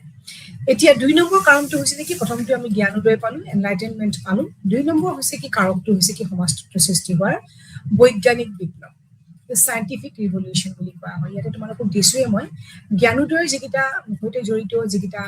গুৰুত্বপূৰ্ণ পইণ্ট, সেইকেইটা মই তোমালোকক দি দিছো। দাৰ্শনিক চিন্তাধাৰাত পৰিৱৰ্তন আনিছিল। কোনে কৰিছিল? যে মন্টেস্কো, ৰুছো এইসকলে পৰিৱৰ্তন আনিছিল। যুক্তিবাদী চিন্তাধাৰা আৰম্ভ হৈছিল জ্ঞানোদয়ৰ ভিতৰত। যে সামন্তীয় দৰ্শনত আমূল পৰিৱৰ্তন আনিছিলে। তেওঁলোকে যিটো ভগৱান বিশ্বাসী, যে সমাজত যিবিলাক কুসংস্কাৰ চলি আছিলে, ভগৱানৰ নামত বহুত মানুহে অসামাজিক কাৰ্যকলাপ সংগঠিত কৰিছিলে, সকলো বস্তুবিলাকৰ পৰিৱৰ্তন আহিছিল। এতিয়া আমি আহোঁ দ্বিতীয় কাৰকটোলৈ। দ্বিতীয় কাৰকটো হৈছে বৈজ্ঞানিক বিপ্লৱ, দ্য চাইণ্টিফিক ৰিভলিউচন। এতিয়া 14ৰ পৰা 16 শতিকাত নৱজাগৰণৰ সময়ছোৱাত ইউৰোপত এক বৈজ্ঞানিক বিপ্লৱৰ সূচনা হৈছিল। মনত ৰাখিবা কেতিয়া হৈছিল? 14ৰ পৰা তোমালোকে লিখি যাবা 16 শতিকাৰ সময়ছোৱাত ইউৰোপত এক বৈজ্ঞানিক বিপ্লৱৰ সূচনা হৈছিল, যাৰ বিশেষত্ব আছিল মানুহ আৰু প্ৰকৃতিৰ প্ৰতি এক নতুন দৃষ্টিভংগী আৰম্ভ হৈছিলে এই বৈজ্ঞানিক বিপ্লৱে মানুহৰ সমাজখনত বা মানুহৰ জীৱন নিৰ্বাহৰ প্ৰক্ৰিয়া আৰু সমাজখন মানে প্ৰকৃতিৰ প্ৰতি নেচাৰৰ প্ৰতি এটা নতুন ধাৰা নতুন এটা দৃষ্টিভংগী আৰম্ভ কৰিছিল কোনে কৰিছিল যে 14ৰ পৰা 16 শতিকাৰ এই যে ইউৰোপত যিটো বৈজ্ঞানিক বিপ্লৱ হৈছিল সেই বৈজ্ঞানিক বিপ্লৱে এই বিপ্লৱৰ প্ৰভাৱ কেৱল ভৌতিক জীৱন সলনি কৰাতে সীমাবদ্ধ নাছিল মানুহৰ যিটো ভৌতিক পৃথিৱীখন যি ফিজিকেল ৱৰ্ল্ড সীমাবদ্ধ নাছিল বৰঞ্চ কি আছিল যে প্ৰকৃতি আৰু সমাজৰ বিষয়ে মানুহৰ ধাৰণাকো সলনি কৰি দিছিল যে আমাৰ যিখন ভৌতিক পৃথিৱী বুলি ক'লে আমি কি কৰোঁ আমাৰ যিটো চৌপাশৰ যিটো পৰিৱেশ সেই পৰিৱেশটো হৈছে ভৌতিক পৰিৱেশ আৰু সেই ভৌতিক পৰিৱেশৰ প্ৰতি আৰু মানুহৰ চিন্তাধাৰা প্ৰতি এই যে বৈজ্ঞানিক বিপ্লৱে কি কৰিছিল নতুন যুগৰ সূচনা কৰিছিল নতুন দৃষ্টিভংগী মানুহৰ মনত নতুন নতুন চিন্তাধাৰা নতুন নতুন কল্পনা নতুন নতুন প্ৰয়োজন নতুন ধৰণৰ পদ্ধতি ইত্যাদিবিলাকৰ সূচনা কৰিছিল এই বৈজ্ঞানিক বিপ্লৱৰ কিছুমান মুখ্য বিকাশ ঘটিছিল সেয়া কি আছিলে কোপাৰ্নিকাছৰ বিপ্লৱ তোমালোকে নিশ্চয় কোপাৰ্নিকাছ বা গেলিলিৰ নাম শুনিছা জোহানেছ কেপলাৰৰ নাম শুনিছা আইজাক নিউটনৰ নাম শুনিছা এইবিলাকে কি কৰিছিল নতুন নতুন সূত্ৰ নতুন নতুন তত্ত্ববিলাকৰ সৃষ্টি কৰিছিলে আৰু এইবিলাকে কি হৈছিলে বিজ্ঞানীসকলৰ দ্বাৰা তেওঁলোকে নানা ধৰণৰ পৰীক্ষা নিৰীক্ষা কৰি পেলাই কিছুমান নতুন নতুন সঁজুলিৰ লগতে নতুন নতুন তত্ত্বৰ সৃষ্টি কৰিছিল যিবিলাক সম্পূৰ্ণ যুক্তিগত আছিল সত্যৰ ওপৰত প্ৰতিষ্ঠিত আছিলে ইয়াৰ ফলত কি হৈছিল যে সমাজ বিজ্ঞানীসকলে বৈজ্ঞানিক পদ্ধতিৰ আৰ্হিত সমাজ গঢ়াৰ যুক্তি আৰম্ভ কৰিছিল সমাজখন চলি আছে কাৰণে চলিব আমি কিছুমান এবষ্ট্ৰেক্ট কিছুমান কনচেপ্টৰ ওপৰত তাৰ আগলৈকে চলি আছিল সমাজখনত কিছুমান বস্তু কনজাৰভেটিভ কিছুমান তেওঁলোকৰ দৃষ্টিভংগী এটিটিউড সমাজ ব্যৱস্থাত আছিল কিন্তু লাহে লাহে কি হ'ল যে এই সকল বিজ্ঞানী যিবিলাক সৃষ্টি কৰিলে নতুন নতুন তত্ত্ব আৰম্ভ কৰিলে নতুন নতুন তেওঁলোকে নীতি দিলে বৈজ্ঞানিক নীতি দি যিবিলাক সত্যত প্ৰতিষ্ঠিত যিবিলাক যুক্তিত প্ৰতিষ্ঠিত এইবিলাকে সমাজ ব্যৱস্থাৰ মাজত বহুত ধৰণৰ পৰিৱৰ্তন আনিলে এই সকলৰ ভিতৰত আমি আৰু কেইজনমানৰ নাম ল'ব পাৰো সেইবিলাক হৈছে কি তেওঁলোকে নতুন যুক্তিত সমাজ গঢ়িবলৈ চেষ্টা কৰিলে সেইসকলৰ ভিতৰত আছিলে কোন ডাৰউইনৰ কথা আমি ক'ব পাৰো হাৰ্বাৰ্ট স্পেন্সাৰ কমটে এই বিজ্ঞানীসকলে কি কৰিছিলে যে নতুন নতুন যুক্তিৰ ওপৰত বৈজ্ঞানিক যুক্তিৰ ওপৰত তেওঁলোকে সমাজখন সৃষ্টি কৰাৰ ওপৰত সমাজখন প্ৰতিষ্ঠিত কৰাৰ ওপৰত গুৰুত্ব আৰোপ কৰিছিলে বুজি পাইছা ন গতিকে এই সকলৰ মতে কেৱল জীৱৰে বিকাশ নঘটে আমি যে কওঁ যে মানুহ জন্ম হয় বায়'লজিকেল এটা মানুহ এণ্টিটি আছে মানুহৰ যে মানুহ এটা শিশু জন্ম হোৱাৰ পিছত লাহে লাহে ক্ৰমাগতভাৱে ই ডেভেলপ হয় তেওঁৰ ব্ৰেইনৰ ডেভেলপ হয় হাত ভৰি ইত্যাদিবিলাকৰ দেহৰ অংগ প্ৰত্যংগৰ ডেভেলপ হয় তাৰ পাছত তেওঁলোকে লাহে লাহে বহিব পৰা হয় তেওঁলোকে চৰিব পৰা হয় বহিব পৰা হয় থিয় হ'ব পৰা হয় লাহে লাহে খোজ কাঢ়িব পৰা হয় এই ক্ষেত্ৰত তেওঁলোকৰ physical mental emotional motor development এই সকলোবিলাক ঘটি এজন পূৰ্ণ প্ৰাপ্তবয়স্ক লোকলৈ পৰিণত হয় তাৰপিছত এটা ষ্টেজৰ পৰা তেওঁলোকে আকৌ কি কৰে লাহে লাহে তেওঁলোকে বয়সৰ লগে লগে কি হয় আকৌ বুঢ়া বৃদ্ধ অৱস্থালৈ গুচি যায় বেলেগ বেলেগ ধৰণৰ ইয়াতে পৰ্যায় আছে যে infancy childhood adolescence adulthood okay ageing different phase আছে এইবিলাক চব বায়'লজিকেল এতিয়া এওঁলোকৰ মতে হৈছে কি জীৱৰ অকল বিকাশেই নঘটে এইটো যে আমাৰ বিকাশ ঘটি আছে ক্ৰমবৰ্ধমান গতিত মানুহবিলাক লাহে লাহে জন্মৰ পৰা এটা পানী কেঁচুৱাৰ পৰা পূৰ্ণ প্ৰাপ্তবয়স্ক এজন ব্যক্তিলৈ ৰূপান্তৰ হয় অকল মানুহৰ ক্ষেত্ৰতেই নহয় এই বিজ্ঞানীসকলৰ মতে যে মানুহৰ যিদৰে বিকাশ হয় সেইদৰে এখন সমাজো কি হয় নিম্ন স্তৰৰ পৰা উচ্চ স্তৰলৈ ক্ৰমান্বয়ে বিকশিত হয় অৰ্থাৎ সমাজখনে যেতিয়া কনজাৰভেটিভ কিছুমান এটিটিউড লৈ তেওঁলোকে আৰম্ভ কৰে যে কিছুমান তেওঁলোকৰ কেনেকুৱা হৈছে কিছুমান ভগৱানৰ এইটো আজ্ঞা বুলি লৈ কিছুমান কাম তেওঁলোকে কৰে তেওঁলোকৰ সমাজবিলাকত সংস্কাৰ নীতিবিলাক থাকিছিল খুব বেছি তেওঁলোক কনজাৰভেটিভ হোৱাৰ কাৰণে তেওঁলোকে কিছুমান বস্তু তেওঁলোকৰ অভ্যাসত পৰিণত কৰিছিলে সেই বস্তুবিলাকৰ পৰা যেতিয়া বিজ্ঞানৰ সৃষ্টি হ'ল এই যে যিসকল মই এতিয়া অলপ আগতে তোমালোকক ক'লো যে বৈজ্ঞানিক যে Copernicus Galileo Galilei Johannes Kepler Isaac Newton এইবিলাকে যিবিলাক নতুন নতুন বিজ্ঞানিক বিজ্ঞানসন্মত নীতি নিয়ম তত্ত্ব তেওঁলোকে সৃষ্টি কৰিলে এইবিলাকৰ ভিত্তিত যে ডাৰউইন হাৰ্বাৰ্ট স্পেন্সাৰ কমতে আদিয়ে কি কৰিলে যে সমাজখনৰ পৰিৱৰ্তন বিজ্ঞানমূলকভাৱে কৰিবলৈ চেষ্টা কৰিলে গতিকে তেওঁলোকে কৈছিলে যে মানুহৰে জন্মৰ পৰা প্ৰাপ্তবয়স্ক পোৱালৈকে কেৱল বিকাশ নহয় কাৰ বিকাশ হয় মানুহৰ লগতে সমাজখনৰ কি হয় যে নিম্ন পৰ্যায়ৰ পৰা যিবিলাক তেওঁলোকৰ দৃষ্টিভংগী খুব তেওঁলোকৰ লিমিটেড তেওঁলোকৰ জীৱন ধাৰাৰ নীতি নিয়ম চিন্তা শক্তিৰ পৰা লাহে লাহে কি হয় ই ক্ৰমান্বয়ে উচ্চ স্তৰলৈ বিকশিত হোৱাৰ সম্ভাৱনা থাকে গতিকে এই গোটেইবিলাক কিহৰ ফলাফল আছিলে বৈজ্ঞানিক বিপ্লৱৰ গতিকে এই সকলোবোৰ পুৰণি ধাৰাসমূহক তেওঁলোকে কি কৰিছিলে যিবোৰ চিন্তাধাৰা আছিল মানুহক এই নতুন বিজ্ঞানীসকলে বা চিন্তাবিদসকলে তেওঁলোকে প্ৰত্যাহ্বান জনাইছিল আৰু তেওঁলোকে তাৰ বিকল্পৰ পৰামৰ্শ দিছিল যে এইবিলাক সমাজৰ কুসংস্কাৰবিলাকৰ পৰা তোমালোকে ওলাই আহা বিজ্ঞানসন্মত জীৱন নিৰ্বাহ কৰিবলৈ শিকা যিবিলাক সত্য আৰু যুক্তিৰ ওপৰত প্ৰতিষ্ঠিত জীৱনৰ প্ৰকৃত নীতি নিয়ম আছে সেইবিলাক তোমালোকে গ্ৰহণ কৰিবলৈ শিকা অৱশ্যে এই বিকল্পবোৰ তেতিয়াহে গ্ৰহণ কৰা হৈছিল তেওঁলোকে সেইবোৰ প্ৰমাণিত কৰিব পৰা গৈছিল আৰু সত্য বুলি সাব্যস্ত কৰিব পাৰিছিল গতিকে এই যে বৈজ্ঞানিকসকলে নীতি নিয়মবিলাক উলিয়াইছিল কেৱল নীতি নিয়ম বা তত্ত্ব উদ্ঘাটন কৰিলেই নহব আৱিষ্কাৰ কৰিলেই নহব সেইবিলাক যে বাস্তৱসন্মত সেইবিলাক যে সত্য সেইবিলাকৰ যে যুক্তি আছে তাক তেওঁলোকে কিন্তু প্ৰদৰ্শন কৰিবলৈহে সেইবিলাকক গ্ৰহণ কৰা হ'ব বুলি এই চিন্তাবিদসকলে কৈছিল গতিকে বৈজ্ঞানিক পদ্ধতি হৈছে এক সঠিক আৰু নিৰপেক্ষ পদ্ধতি হিচাপে গণ্য কৰা হৈছিল বা এইটো পৰিগণিত হৈছিলে যিয়ে সমাজতত্ত্ব এই বিষয়টো সৃষ্টিৰ ক্ষেত্ৰত অৰিহণা আগবঢ়াইছে গতিকে আমি সমাজতত্ত্বৰ উত্থানৰ ক্ষেত্ৰত কি পালো যে দুটা কাৰক আছে যি দুটা কাৰকৰ প্ৰভাৱ অতি বেছি সেয়া হৈছে এক নম্বৰ কাৰক জ্ঞানোদয় যাক এনলাইটেনমেণ্ট বুলি কয় যুক্তি প্ৰদৰ্শন কৰিছিল মন্টেস্কো ৰুছো আদিৰ দৰে কিছুমান চিন্তাবিদে আৰু দ্বিতীয়টো হৈছে যিটো আমি কি কওঁ যে চাইণ্টিফিক কিছুমান আহিলা পাতি বা কিছুমান তত্ত্ব বা নীতি ইত্যাদিবিলাকৰ উদ্ঘাটনেও মানুহৰ জীৱন ধাৰণৰ ওপৰত প্ৰভাৱ বিস্তাৰ কৰিছিল যাক কোৱা হয় বৈজ্ঞানিক বিপ্লৱ দ্য চাইণ্টিফিক ৰিভলিউশ্যন ইয়াৰ লগত জড়িত যিকেইটা গুৰুত্বপূৰ্ণ পইণ্ট আছে সেইকেইটা মই তোমালোকক শ্লাইডত দিয়ে দিছোঁ তোমালোকে স্ক্ৰীনশ্বটো ল'ব পৰা লিখিব ল'ব পৰা এটা হৈছে পৰীক্ষা নিৰীক্ষা যুগৰ সূচনা হৈছিল ৩ নম্বৰতে হৈছিল কি বৈজ্ঞানিক পদ্ধতিৰে সমাজ গঢ়াৰ যুক্তি আৰম্ভ হৈছিল কিয় যুক্তি আৰম্ভ হৈছিল যে যিবোৰ কথা সত্য তাক প্ৰমাণ কৰিলেহে কিন্তু সমাজ গঢ়াৰ ভেটি হিচাপে ইয়াক গ্ৰহণ কৰা হৈছিল আৰু পৰীক্ষা নিৰীক্ষাবিলাক হৈছে যিবিলাক মই ক'লো তোমালোকক ইতিমধ্যে যে যিসকল বিজ্ঞানীয়ে নতুন নতুন সমাজৰ বিভিন্ন ধৰণৰ সামগ্ৰীৰ ওপৰত ব্যৱস্থাৰ ওপৰত তেওঁলোকে পৰীক্ষা নিৰীক্ষা কৰি তাক সত্য বুলি প্ৰমাণ কৰিছিল গতিকে পৰীক্ষা নিৰীক্ষা যুগৰ ইয়াতে সূচনা হৈছিল আৰু এই সকলোবিলাকে মিলি কি কৰিছে যে সমাজতত্ত্বৰ বিকাশৰ ক্ষেত্ৰত বা সমাজতত্ত্বৰ উত্থানৰ ক্ষেত্ৰত অৰিহণা আগবঢ়াইছিল বুজি পাইছা চাগে এইখিনিলৈকে এতিয়া আমি ইয়াৰ পিছৰ শ্লাইডখনলৈ আগবাঢ়ো ইয়াত দিয়া আছে যে 19 শতিকাৰ ইউৰোপীয় সমাজত সামাজিক আৰু অৰ্থনৈতিক পৰিৱৰ্তন social and economic changes that swept 19th century European society ইয়াৰ ভিতৰত তোমালোকক যিখিনি মই প্ৰথম শ্লাইডত দেখুৱাইছিলো তোমালোকে মই এবাৰ দেখুৱাইছো এইখনত আমি কি পাইছিলো যে সমাজতত্ত্বৰ উত্থানৰ বিষয়ে আমি আলোচনা কৰিলো আজি সমাজতত্ত্বৰ উত্থানৰ কাৰকসমূহ দুটা কাৰণ মেইন আছিলে সেই দুটা আমি আলোচনা কৰিলো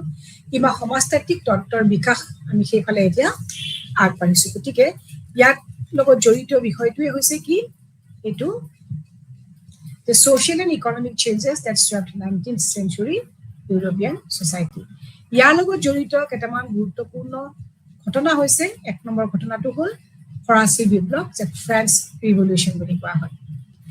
এই ফ্ৰেঞ্চ ৰিভলিউশ্যনৰ বিষয়ে প্ৰথমতে তোমালোকে জানিব লাগিব বহুত দীঘলীয়াকৈ তোমালোকে শিকাৰ প্ৰয়োজন নাই যদিহে তোমালোকে এই চেপ্টাৰটো এটা অংশ হিচাপে ইয়াক অধ্যয়ন কৰা আৰু যদি তোমালোকে বিচৰা যে ফৰাচী বিপ্লৱ ইতিমধ্যে তোমালোকে পঢ়ি আহিছা ফৰাচী বিপ্লৱনো কি ঔদ্যোগিক বিপ্লৱনো কি গতিকে এই দুটা কাৰণৰ গুৰুত্বপূৰ্ণ অংশখিনিহে ছচিয়লজি মানে সমাজতত্ত্বৰ উত্থানৰ লগত জড়িত অংশখিনিহে ইয়াতে তোমালোকৰ পাঠত সন্নিৱিষ্ট কৰা হৈছে সেইখিনি তোমালোকে পঢ়িছা আৰু যদি তোমালোকে মনত পেলাবলৈ বিচৰা যে ফৰাচী বিপ্লৱ বা ঔদ্যোগিক বিপ্লৱনো কি আছিলে তেতিয়াহ'লে তোমালোকে এই বিষয়ে বিতংভাৱে তোমালোকৰ পাঠত পঢ়িব পাৰিবা যিবোৰ পাঠ ইতিমধ্যে তোমালোকে পঢ়ি আহিছা তাত পঢ়িবলৈ পাবা এতিয়া মই চমুকৈ তোমালোকক ধাৰণাকেইটা দিছো যে ফৰাচী বিপ্লৱ 1798 চনৰ ফৰাচী বিপ্লৱ মানৱ ইতিহাসৰ সংগ্ৰামৰ এক গুৰুত্বপূৰ্ণ সন্ধিক্ষণ আছিলে কেতিয়া হৈছিলে 1789 ফৰাচী বিপ্লৱ কি কৰিছে যে মানৱ সমাজখনত গোটেই মানে মানৱ ইতিহাসত খুব গুৰুত্বপূৰ্ণ চিৰদিন নাম থাকি যোৱা এটা বিপ্লৱ আছিল আজিও আমি পঢ়িবলৈ পাওঁ বা সেই নাম নিশ্চয় শুনিছো ফৰাচী বিপ্লৱ ফ্ৰেঞ্চ ৰিভলিউশ্যন ই স্বাধীনতা ভাতৃত্ব আৰু সমতাৰ বাবে আহ্বান জনাইছিল ফৰাচী বিপ্লৱে কি কৰিছিল যে ফ্ৰান্সত তেতিয়া যে মানুহবিলাকৰ ইণ্ডিপেণ্ডেন্স পোৱাৰ ক্ষেত্ৰত বা মানুহৰ মাজত ব্ৰাদাৰহুড যিটো এটিটিউড বা এখন ইকুৱেলিটি ব্ৰাদাৰহুড আৰু ফ্ৰেটাৰ্নিটিৰ ওপৰত তেতিয়াই কি কৰিছিল যে ফৰাচী বিপ্লৱে মানুহক তেনে এখন সমাজ গঢ়াৰ ক্ষেত্ৰত আহ্বান জনাইছিল গতিকে এই বিপ্লৱে সামন্তবাদৰ অন্ত পেলাই সমাজৰ এক নতুন ব্যৱস্থাৰ সূচনা কৰিছিল মই পইণ্ট কেইটা দি দিছো তোমালোকে শ্লাইডত চাই যাব সামন্তবাদৰ ই অন্ত পেলাইছিল যে এখন গণতান্ত্ৰিক দেশ আমাক লাগে তাত কোনো ধৰণৰ একনায়কত্ববাদ নচলিব গতিকে আমি সকলোবিলাক সেই ৰজা মহাৰাজাসকলৰ যি তেওঁলোকৰ শোষণমূলক তেওঁলোকৰ শাসন আছিল মানুহৰ ওপৰত অত্যাচাৰ চলিছিল সেই অত্যাচাৰৰ পৰা ৰক্ষা পাবৰ কাৰণে এই ফৰাচী বিপ্লৱ আৰম্ভ হৈছিলে আৰু তেওঁলোকে কি কৰিছিলে স্বাধীনতা ভাতৃত্ব আৰু সমতাৰ ভিত্তিত এখন সমাজ গঢ়াৰ প্ৰতি তেওঁলোকে আগবাঢ়িছিল বা গুৰুত্ব আৰোপ কৰিছিলে গতিকে এই ক্ষেত্ৰত এই বিপ্লৱৰ এক গুৰুত্বপূৰ্ণ অৱদান আছিল যে কি ই কেৱল ফৰাচী সমাজতেই নহয় সমগ্ৰ ইউৰোপৰ সমাজ ব্যৱস্থাত সুদূৰ প্ৰসাৰী পৰিৱৰ্তন আনিছিল সমগ্ৰ ইউৰোপত এই পৰিৱৰ্তন হৈছে অকল যে ফ্ৰান্সতে হৈছিল তেনেকুৱা নহয় সমগ্ৰ ইউৰোপত এই ফৰাচী বিপ্লৱৰ যিটো প্ৰভাৱ সেই প্ৰভাৱটো বিস্তাৰ হৈছিলে আৰু অন্যান্য দাঁতিকাষৰীয়া দেশবিলাকেও কি কৰিছিলে যে হয় তেওঁলোকক ফৰাচী বিপ্লৱৰ যিখিনি কাৰণ সেই কাৰণখিনি তেওঁলোকে সমৰ্থন কৰিছিল আৰু তেওঁলোকেও নিজৰ দেশত ডেমক্ৰেচিটো বিচাৰিছিল ইয়াৰ পিছত ভাৰতৰ দৰে আনকি আমাৰ দেশতো কি হৈছে যে ভাৰতটো বহুত দূৰ দূৰণিৰ দেশ যাক দূৰৈৰ এখন দেশবিলাকতো কি হৈছিলে এই বিপ্লৱৰ প্ৰভাৱ পৰিছিল তাৰমানে দূৰণিৱৰ্তী যিবিলাক দেশ আছিলে সেই দেশবিলাকত অকল তেওঁলোকৰ নিকটৱৰ্তী দেশবিলাকতেই নহয়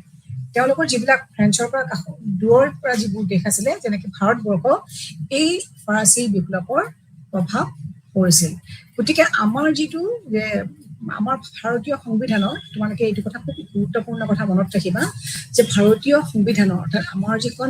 প্ৰিএম্বল অফ ইণ্ডিয়ান কনষ্টিটিউশ্যনত যিটো আমি স্বাধীনতা সমতা আৰু ভাতৃত্বৰ ধাৰণাটো আমাৰ আছে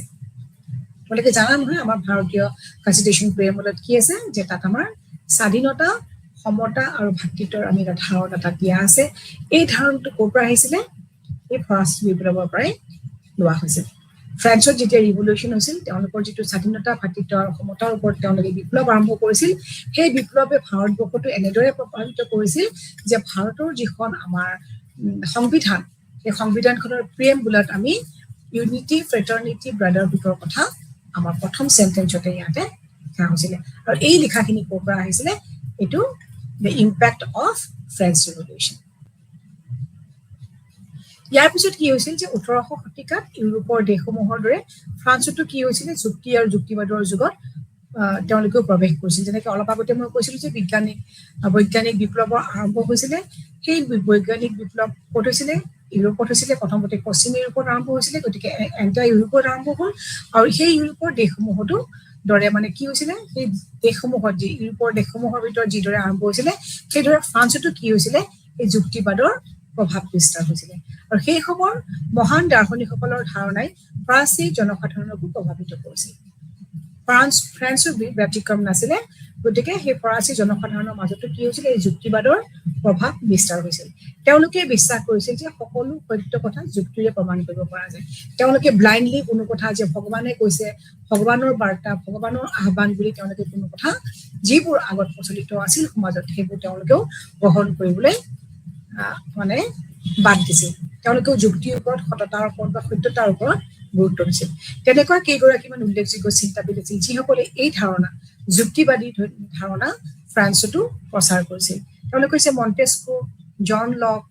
ভল্টেয়াৰ ৰুছো এওঁলোক হৈছিলে খুব ফেমাছ চিন্তাবিদ যিসকলে যুক্তিবাদী বা সত্যৰ ভিত্তিত সমাজ প্ৰতিষ্ঠা কৰা নীতিৰ ওপৰত প্ৰাধান্য দিছিলে নামবোৰ তোমালোকে লিখি ল'ব পাৰা সেয়া হৈছে মই আকৌ এবাৰ ৰিপিট কৰিছো মণ্টেস্কো জন লক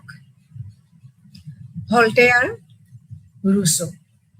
এই বিপ্লৱে কি কৰিছিল যে এই যে যিটো আমাৰ ফৰাচী বিপ্লৱ আছিলে একনায়কত্ববাদী যিটো ৰাজতন্ত্ৰৰ অন্ত পেলাইছিল আৰু ইউৰোপীয় সমাজৰ ৰাজনৈতিক গাঁথনি সলনি কৰি সামন্তবাদৰ ঠাইত উদাৰ গণতন্ত্ৰৰ সূচনা কৰিছিল। সেই যে ৰজা মহাৰজাই মানুহখিনিক যিখিনি শোষণ কৰিছিল, অত্যাচাৰ কৰিছিল, কুনীতি কুসংস্কাৰ তেওঁলোকে প্ৰচাৰ কৰিছিল, ভগৱানৰ নামত মানুহৰ ওপৰত অত্যাচাৰ কৰিছিল, ৰাজতন্ত্ৰৰ নামত মানুহৰ ওপৰত অত্যাচাৰ কৰিছিল, সেই অত্যাচাৰৰ পৰা মুক্তি দি মানুহক কি কৰিছিল, এখন গণতন্ত্ৰৰ ডেমক্ৰেটিক এখন কাণ্ট্ৰি সৃষ্টি কৰাৰ ক্ষেত্ৰত তেওঁলোকে অৰিহণা আগবঢ়াইছিল। কোনে? যে ফৰাচী বিপ্লৱ। এতিয়া ১৭৯৮ চনৰ ফৰাচী বিপ্লৱৰ দ্বাৰা আৰম্ভ হোৱা ঊনবিংশ শতিকালৈ চলি থকা ৰাজনৈতিক বিপ্লৱৰ দীঘলীয়া ধাৰাবাহিকতাই আছিল সমাজতাত্ত্বিক তত্ত্বৰ উত্থানৰ আটাইতকৈ তাৎক্ষণিক কাৰণ। তাৎক্ষণিক কাৰণ বুলি যদি তোমালোকৰ পৰীক্ষাত আহে যে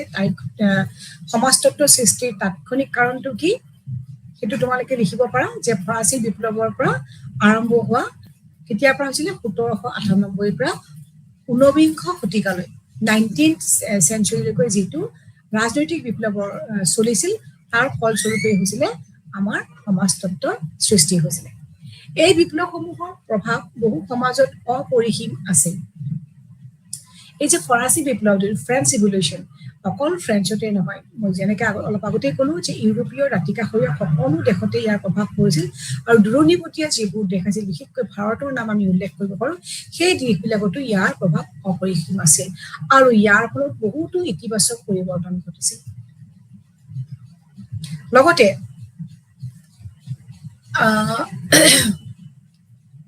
সেই সময়ত গোটেই মানুহৰ চিন্তাধাৰাৰ ওপৰতে এটা যুক্তিবাদী চিন্তাধাৰাৰ ওপৰত প্ৰত্যেকে নিজৰ নিজৰ ধৰণে বেলেগ বেলেগ দেশত, এতিয়া ভাৰতীয় চিন্তাবিদসকলে অন্যান্য দাঁতিকাষৰীয়া দেশবিলাকত তেওঁলোকৰ তাত যিবিলাক বসবাস কৰা চিন্তাবিদসকলে নিজৰ যুক্তি বুদ্ধিৰে সমাজখন গঢ় দিয়াৰ কাৰণে, সমাজখনক নতুন ৰূপত সজোৱাৰ কাৰণে চেষ্টা কৰিছিলে। এই তত্ত্ববিদসকলে কি কৰিছিলে, এই বিপ্লৱৰ ফলত সৃষ্টি হোৱা বিশৃংখলতা আৰু অশান্তিৰ বাবে বিচলিত হৈছিল। যে তেওঁলোকৰ কি হৈছিল যে ফৰাচী বিপ্লৱখন, যিকোনো বিপ্লৱে কেতিয়াও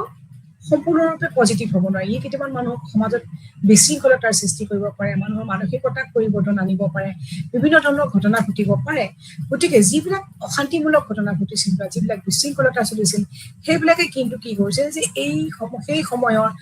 ফ্ৰান্সত থকা বা অন্যান্য দেশ, ইউৰোপৰ অন্যান্য দেশসমূহত থকা, আনকি ভাৰতবৰ্ষতো থকা চিন্তাবিদসকলক কিন্তু বিচলিত হৈছিল, তেওঁলোক বিচলিত কৰিছিল। কি হ'বগৈ, সমাজখন কি হ'ব, আমাৰ মানুহৰ জীৱন ধাৰণৰ পদ্ধতিবিলাক কেনেকুৱা ধৰণৰ হ'বগৈ, কোনফালে গতি কৰি আছে, এই ধৰণৰ চিন্তাবিলাকে তেওঁলোককো বিচলিত কৰিছিল।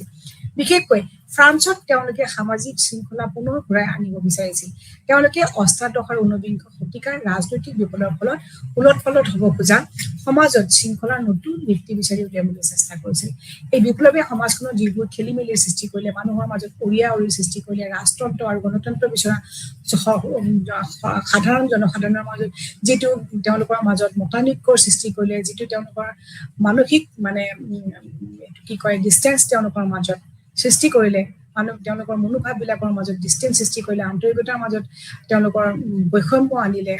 দূৰত্ব আনিলে, এইবিলাকে কেনেকে ধৰণে এতিয়া সমাজখনত ইউনিটি আনিব পৰা যাব, মানুহৰ মাজত একতা মিলা প্ৰীতি আনিব পৰা যাব, এই কথাবিলাকে কি কৰিলে সেই তত্ত্ববিদসকলক কিন্তু বিচলিত কৰিছিলে। গতিকে তেওঁলোকে তাৰ কাৰণে নতুন চেষ্টা কৰিলে, নতুন ধৰণে চিন্তা কৰিলে, কি ধৰণে আমি এতিয়া আকৌ তেওঁলোকৰ মাজত গোটেই এটা শান্তিপূৰ্ণ ব্যৱস্থা সৃষ্টি কৰিব পৰা যায়। এই বিষয়টোৱে আছিল ধ্ৰুপদী সমাজতাত্ত্বিক অৰ্থাৎ ক্লাছিকেল ছচিয়লজিষ্ট তত্ত্ববিদসকলৰ প্ৰধান চিন্তাৰ বিষয় আছিলে। গতিকে এইবিলাকে কি কৰিছিলে, ধ্ৰুপদী সমাজতাত্ত্বিক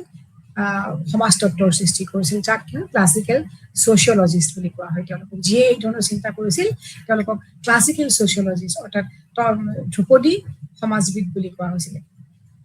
তেওঁলোকৰ আছিল প্ৰধান চিন্তাৰ বিষয়টো আছিল কেনেকে সমাজখনৰ মাজত আকৌ মিলা প্ৰীতি, আকৌ সম্প্ৰীতি, আকৌ ভাতৃত্ববোধ, সকলোৰে মাজত মিলা প্ৰীতি, এই যে ৰাজতন্ত্ৰ আৰু গণতন্ত্ৰৰ মাজত এটা কি কৰা হৈছে বুজাবুজি ভাৱ এটা সৃষ্টি কৰিব পৰা যায়, সেইটোৱে আছিলে তেওঁলোকৰ মুখ্য উদ্দেশ্য। গতিকে এই ক্ষেত্ৰত কনট্ৰিবিউশ্যন লৈছিলে, আগভাগ লৈছিলে কোনে, কমতে, ডাৰ্কহেইম